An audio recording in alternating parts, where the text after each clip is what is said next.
तो वधस्तंभावर गेला आपल्या पापांची शिक्षा भोगण्यासाठी. आणि तिथं जाऊन तो म्हणतो, हे पिते ह्यांना क्षमा कर, कारण ह्यांना हे काय करत आहे ह्यांना कळत नाही. आज पण सेम गोष्ट चालू आहे.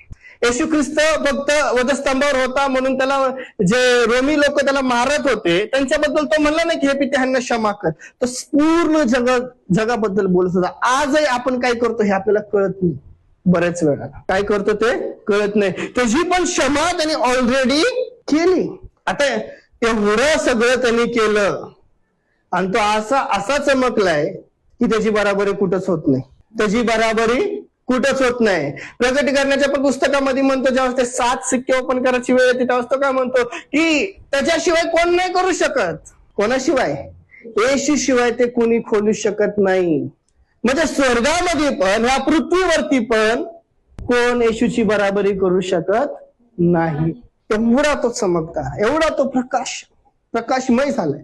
जर तो स्वतः असा म्हणतो, जर तो स्वतः असा आहे आणि जर तो म्हणतो की उठ प्रकाशमान हो, प्रकाश तुझकडे आलाय, तर मग तुमच्यामधनं किती प्रकाश सांग.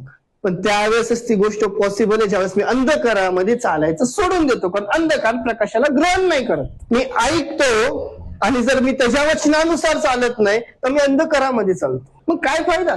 माझ्या अंतकरणामध्ये जर देवाचं वचन पडत आहे, देवाचं बी पडत आहे, ते कुठं पडत आहे? हे माझं अंतकरण सुपीक आहे, काटेरी झुडूप आहे का खडकावरती रस्त्यावरती कुठं पडतंय ते बी? हे मला समजून घेण्याची गरज आहे. म्हणून तो काय म्हणतो, मी जगाचा प्रकाश आहे.